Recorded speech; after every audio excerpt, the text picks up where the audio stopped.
Coming up on AgweekTV, how are agricultural businesses continuing to serve farmers during the COVID-19 outbreak? The pandemic has caused some challenges for H2A workers coming from South Africa this year. And a Rochester, Minnesota farmer is taking his skills to Africa to help them improve their farming practices.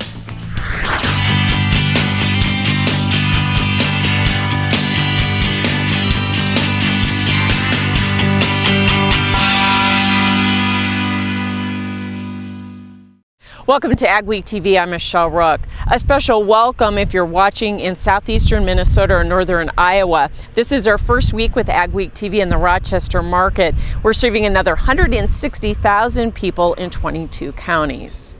Well, normally this time of year, USDA offices would be abuzz with farmers trying to get paperwork done before planting. However, this spring, offices are closed to walk-in traffic due to COVID-19. FSA and NRCS offices are still open for business, but with limited staff practicing social distancing. Farmers are able to sign up for programs or pay loans by setting up phone appointments or using email or other online tools. 5 years ago, if this would have happened, our hands would have been tied pretty hard. But every employee in North Dakota has a laptop computer, and they're able to take that home, and we've had some relaxation of the PII information, so we're able to process a lot of these things at home. FSA is also relaxing some of its loan processing rules and adding some flexibility to service direct and guaranteed loans. That includes extending some deadlines. COVID-19 is definitely changing the way agriculture is doing business, and that's true in the financial sector. Farm Credit Services is one of many ag lenders with very few personnel at offices as they limit walk-in traffic and conduct most business electronically. We have digital portals to work with people digitally. Producers are coming by with physical documents that we've mailed to them in our U.S. Postal Service, and they're dropping those in secure boxes, and we're retrieving them using digital signatures to execute digital signatures where we can. He admits there are some farmers that are internet challenged or limited. In those cases, we're working with them over phone. We're also, having limited interactions with them where we can to exchange information. However, he says 70% of their clients use remote deposit, and they also have drop boxes at all 48 branches across the region for farmers to make loan payments. COVID-19 is stopping some farmers from bringing in the foreign seasonal labor they need to help run their operations through the H2A Ag Guest Worker Program. In this week's Ag Week cover story, Mikkel Pates talked to one farmer and his foreign workers who got here just in time. I've just farmed here all my life. It's all I ever wanted to do. Michael Kelly grain farms 5,000 acres with his son Joel near Niagara in northeast North Dakota. They can't do it alone, but local help has gotten harder to find. But it takes a lot of labor during the growing season. Last year, they hired South African H2A workers for seasonal farm work, but this year there was added pressure to act quickly before the pandemic affected air travel. Not all his neighbors trying to get foreign workers were as lucky. I was very, very fortunate. I got both Jason and Henrik to fly out kind of at the last days that they were allowing foreigners out of South Africa. But when they arrived, Kelly's two new workers had to go into a 2-week quarantine, so Michael invited them to join him on the farm. We've actually enjoyed it. It's been fun to really get to know them and cook together. Mike has been really looking after us very well. I think we can really just appreciate him for that. We really hope we can get back home at the end of the season. Jason Griesel was raised on the farm his father still runs, but he wanted the experience and relative good pay of working on an American farm. Despite the delays, he's anxious to get to work. See how these guys do it and get to know how they do crops and how everything grows around here. So after an uncertain start, a couple of South Africans are hoping for an uneventful summer of work in North Dakota. For Ag Week, this is Mikkel Pates in Niagara, North Dakota. You can read more about it in Ag Week or at agweek.com. It's not uncommon for rural roads to flood this time of year in the upper Midwest, but it's an especially big problem this year because of some of the record moisture we received in areas in 2019. When rural roads are flooded, it can mean long detours as well as loss of services for some. Jenny Schleck looks at what one North Dakota township is doing to deal with it. ranchers, school kids, emergency routes. Mail's not delivering out here anymore. If there is an emergency, the response time will be, at least 30 to 40 minutes longer. Peterson Township Chairman Jacob Hoffman says the rainy summer of 2019 and October snow have left the people of Peterson Township west of Jamestown with only one route out that's not underwater. It doesn't look like the water's going to go down because it is such a large watershed. I mean, it could take years, decades before the water actually does go down. Hoffman says they've asked for help from FEMA under a disaster declaration from the October blizzard and have been working with the agency on a permanent fix. In the meantime, they're doing what they can to maintain the roads, but it can be expensive. Money the township doesn't have. I've called quite a few people, and I'm maybe getting annoying to some of them, but we're a township. The resources are very limited to start with. With the tax money we do receive, it's just enough to, blade some snow and put some gravel on. Hoffman has also applied for drainage permits, but that takes a lot of time and effort to get approval. There are very few options, but hopefully FEMA does come through and we do get some money there.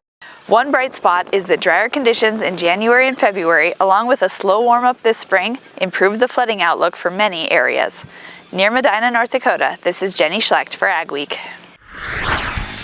Coming up on AgweekTV, USDA releases their much-anticipated prospective plantings report. What are farmers planting in 2020?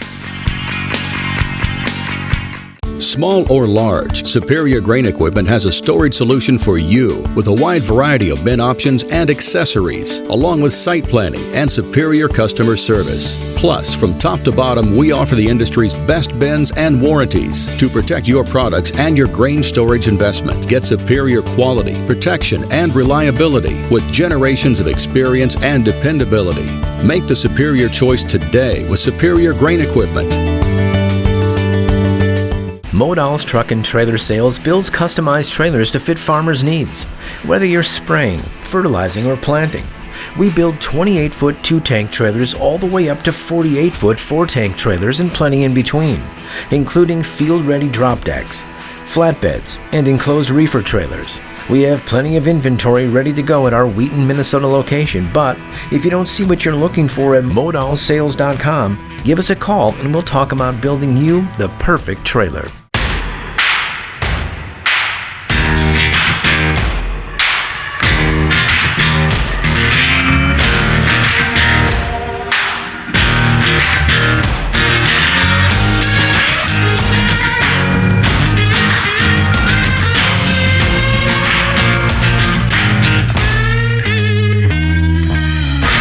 Your local North Dakota Case IH dealer about the new Speed Tiller high-speed disc. Volmer Angus Ranch is holding its 43rd annual production sale on Tuesday, April 28th at 4 p.m. We'll have 125 yearling bulls from a great lineup of leading sires. All bulls are freeze-branded and genomic tested. We offer cash discounts and free delivery. See us Tuesday, April 28th at 4 p.m. at the ranch near Wing, North Dakota, or you can bid online at dvauction.com. Strong buildings and strong communities start with strong connections. Butler Builders understand this, the importance of every piece and every part.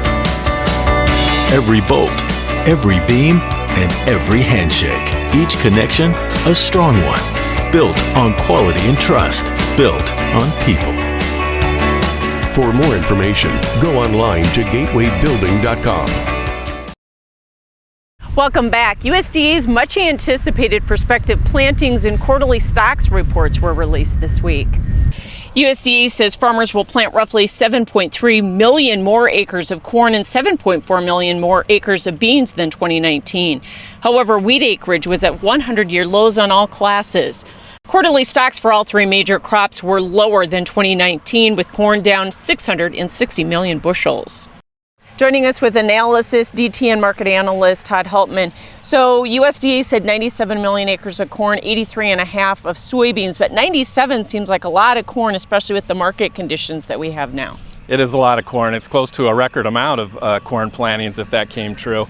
I think there's still a couple of factors getting in the way of making that reality. One is if you look at the total corn, soybean, and wheat package together, USDA's estimates from Tuesday are only down 700,000 acres from where they were two years ago. I think that's a little tough to believe given the hangover of flooding. The other thing, of course, as a lot of people know by now in corn, the ethanol market has gone through a collapse after Saudi Arabia's decision to increase oil production. So the outlook for corn prices is much more bearish, just even since the survey work was done. So really, as we speak, there are probably some corn acres that are being shifted back over to soybean acres. When you pencil the numbers, the better return, in my book, is soybeans looking forward. We don't have the heavy carry-out, 425 million bushel ending stocks in soybeans. After we hopefully get through this coronavirus impact, I think the demand for soybeans is going to be much more supportive, perhaps $9 to $9.50 cash soybean prices versus looking at corn at $3 or under. So quarterly stocks did come down though for both corn and soybeans, and so what were some of the take-homes there? Well, it's a reflection, number one, of last year's smaller crop in 2019, but also in the case of corn, as I've been talking about all winter long, this corn supply that we have, everybody knows it's a lower quality, it's a lower test weight, and for that reason it's going to be used quicker. So this argument that we had a strong basis through the winter because farmers were holding all this corn and being stubborn about selling just did not prove true. Wheat acres came in just slightly under what we saw last year, but we still have the spring wheat crop to plant, and that seems like a tall order to plant 12.66 or 12.7 million acres of that. Yeah, the spring flooding risk this year, or the real risk of prevented acres, is north of I-90. And of course, that's prime spring wheat country typically. So with these report numbers in mind, as well as the market conditions, what marketing advice do you have for producers? We don't usually have this kind of bearish pressure this early in the season. Normally we're looking for price opportunities this time of year. I think we're probably going to have to wait longer to see those. All right, appreciate your time. Thanks so much, Todd Haltman, DTN Senior Market Analyst. Up next on AgweekTV, how a group in southeast Minnesota is helping the people of Ghana be better farmers. Luckin Trucks and Parts sells quality used parts for all makes and models. With over 50 acres of trucks and parts and new inventory arriving daily. Family owned and operated since 1966, Luckin's specializes in the sale of quality used medium to heavy duty truck parts as well as pre-owned trucks, trailers, and construction equipment. If it's on a truck, we got it. Call us today and let us get you your part. Ready for more? The new Fendt 900 Vario is impressive on every level. With groundbreaking features, you'll be ready for everyday challenges now and in the future. New smart connectivity solutions make the Fendt 900 series from Butler Machinery an intelligent choice for your farm. We're also proud to carry the Fendt Ideal, a new combine for a new era of farming. Designed to be automated in operation, the Ideal combine is already setting industry standards for efficiency and output. Visit butlermachinery.com to schedule a demo at your operation. Dig, lay, and bury drain tile all in one pass with the Crary Tile Pro Plow. The Crary Tile Pro Plow lays tile up to 7 feet deep with boot sizes of 4 to 12 inches. Advantages of installing drain tile to your field provides increased overall yield, improved soil moisture levels, and controls soil erosion. It pays to tile with a Crary Tile Pro. To locate a dealer near you, visit www.crarytilepro.com. Steffes Group, selling land and the equipment to farm it since 1960. If you're interested in selling or have questions about our auction process, head to our website at steffesgroup.com to contact us at any one of our 4 locations located throughout the Midwest. You can also visit and subscribe to our YouTube channel to view all of our auction previews and recaps to stay up to date on the market in your area.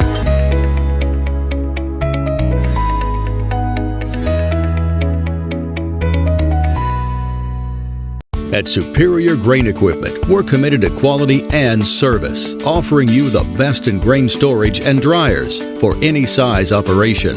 Our experts will work with you to determine the most efficient and economical storage solution for your needs. We help protect your bottom line and your future with the industry's best bins and warranties. Make the superior choice for protection today and tomorrow with Superior Grain Equipment.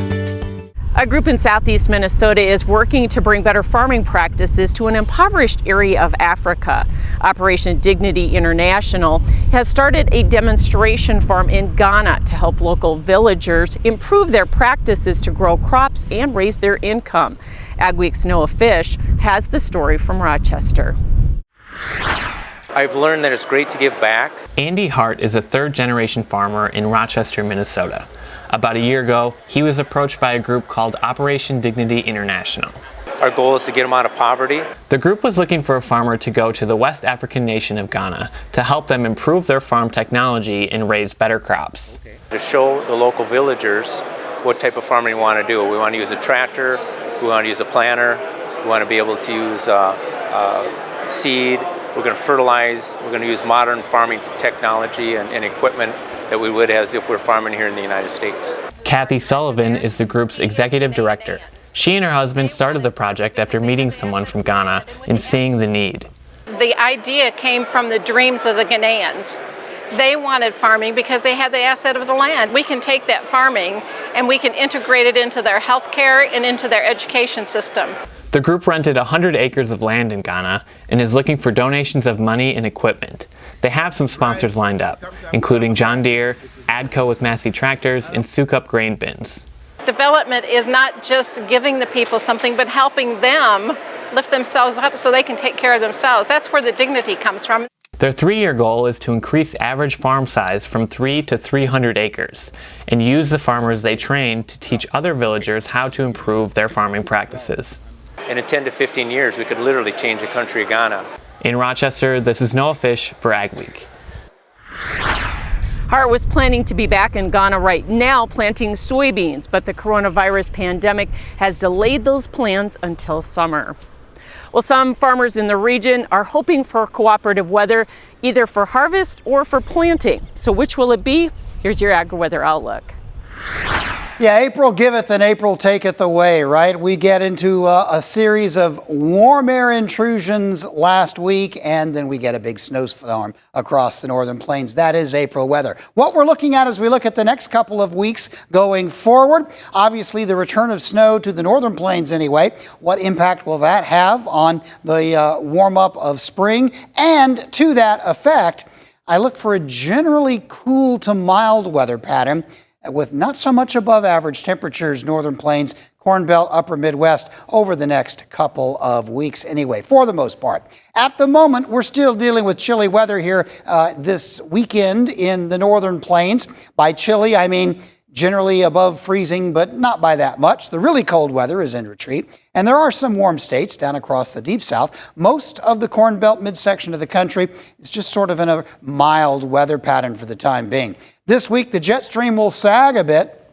In fact, a fairly significant cold front is expected around the middle of the week. You're not going to notice a widespread wholesale change, but it will be getting a bit chillier again around the middle of the week. And then I look for a little bit of ridging in the west to pump things up a little bit and bring some slightly milder temperatures to some parts of the region. But you'll notice the really hot weather stays down in Mexico. The warm weather stays mostly along the Gulf. By warm, I mean this time of year, that usually means 70s and a few stray 80s.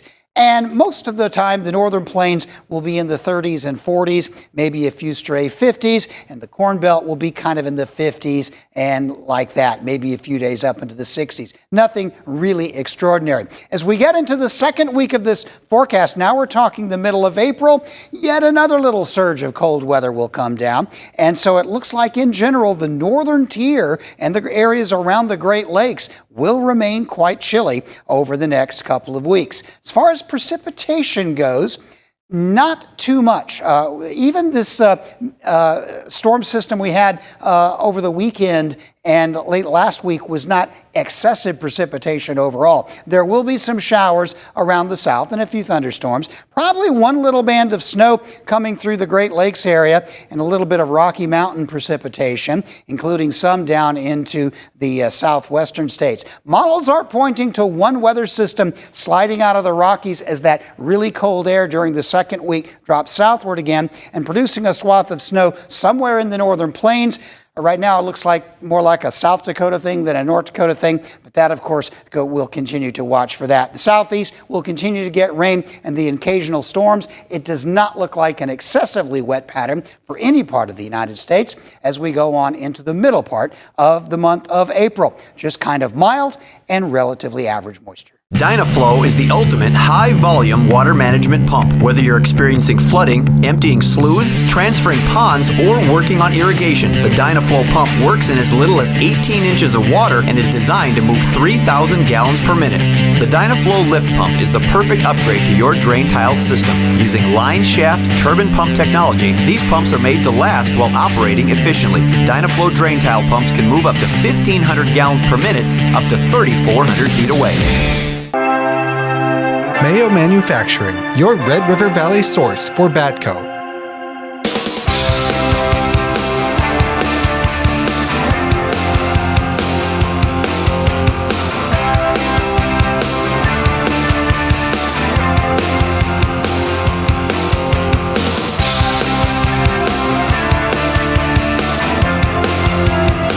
Mayo Manufacturing, your Red River Valley Batco dealer.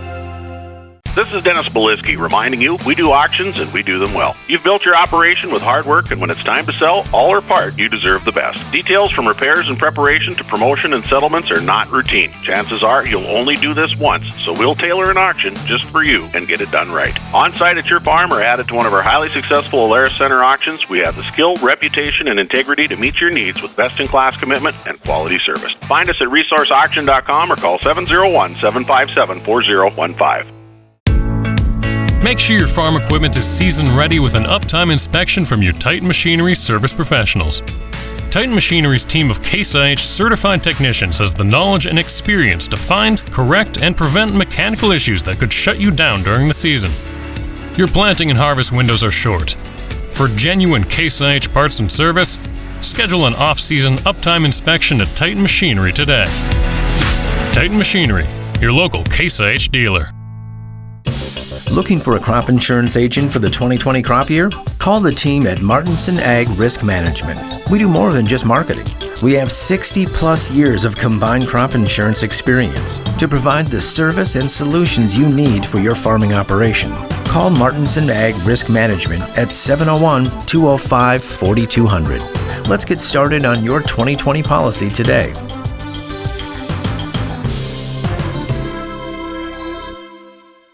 As you get ready for the 2020 growing season, you want to talk with the folks from Modal's Truck and Trailer Sales. Vaughn Modal joins us right now. Vaughn, tell us a little bit about your product line. We do a lot of flatbed and drop deck work, liquid fertilizer, water equipment, hauling water, fertilizer out to planters, out to sprayers, pretty much set them up whatever the customer wants, whatever the farmer thinks will work best for him. We can customize to whatever they want to do. We do have kind of a standard build that we do, but if they want something done different, meaning different tank sizes, different pump sizes, we can go 2-inch, we can go 3-inch, hose reels, multiple mixing cones, whatever the customer wants, we'll just put it together for whatever they want to do. And Vaughn, the advantage is you are a farmer and you're designing these for farmers, so you've given these a test run. I have, yeah. We did started this about 20 years ago, and just it's growing from there. But yeah, I've used pretty much everything that I'm selling. I've used myself on the farm. You have both the enclosed and the open trailers. We do. We probably sell more enclosed trailers than we do open trailers. They're cheaper for one thing, and everything is enclosed. Your equipment lasts longer because it's inside. You can use white tanks. You don't get the green water in them when we're inside. You don't have boxes blowing off on the road, for making a mess and to pick up. So, and then in the wintertime, you shut the door and everything's inside. So. And the enclosed trailers, you actually start with the used trailer, right? We do. Even the drop decks, flatbeds, open trailers. We're starting with used trailers. The reefer trailers, the enclosed trailers, was a lot of food service. We work a lot with food service companies to get the stuff that has come off of their leases or whatever, and then we take the reefer units off, fix them up. When a trailer leaves here, it's DOT ready for any state, either a federal or a state DOT. So Vaughn, great product line. If folks want more information, how do they get a hold of you? The best is look at our website, modalsales.com. There's a pretty good representation of everything that's on there of what we do, but by far the best is call me, either cell phone or call the office phone. It's a lot better that I can talk you through pretty much anything on the phone, but if you want to look it up before you call, that'd be great. Thanks so much, Vaughn Modal, joining us with Modal's truck and trailer sales in Wheaton, Minnesota. Coming up on AgWeek TV, USDA accepts acres into the first general CRP sign-up in years.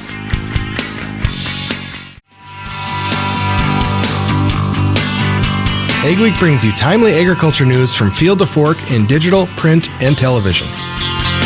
Fresh every week, join Jenny Schlecht from the AgWeek editorial team and me, Al Windmill, from the sales and marketing team for a deeper dive into farm and ranch stories, along with guest interviews with personalities from the world of agriculture.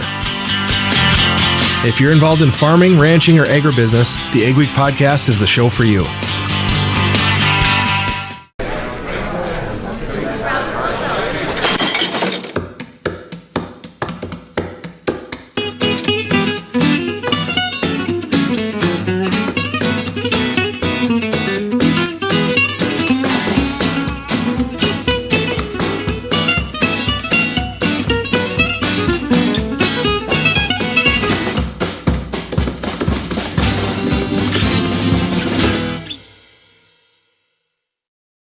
Every year, 40% of all food in the U.S. never gets eaten.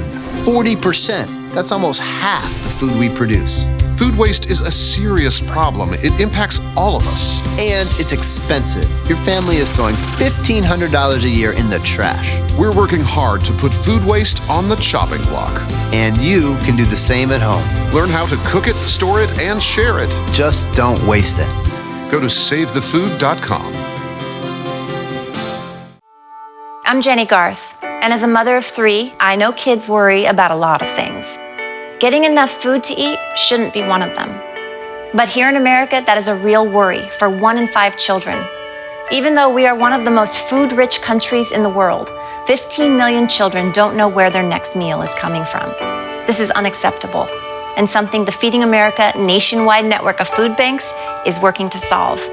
Instead of accepting that our country lets billions of pounds of surplus food go to waste every year, Feeding America has made it their mission to help families in need by rescuing this food.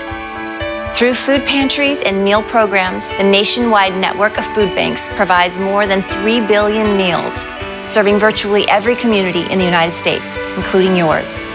Join me in supporting Feeding America and your local food bank by visiting feedingamerica.org. Together we can solve hunger. Together, we're feeding America.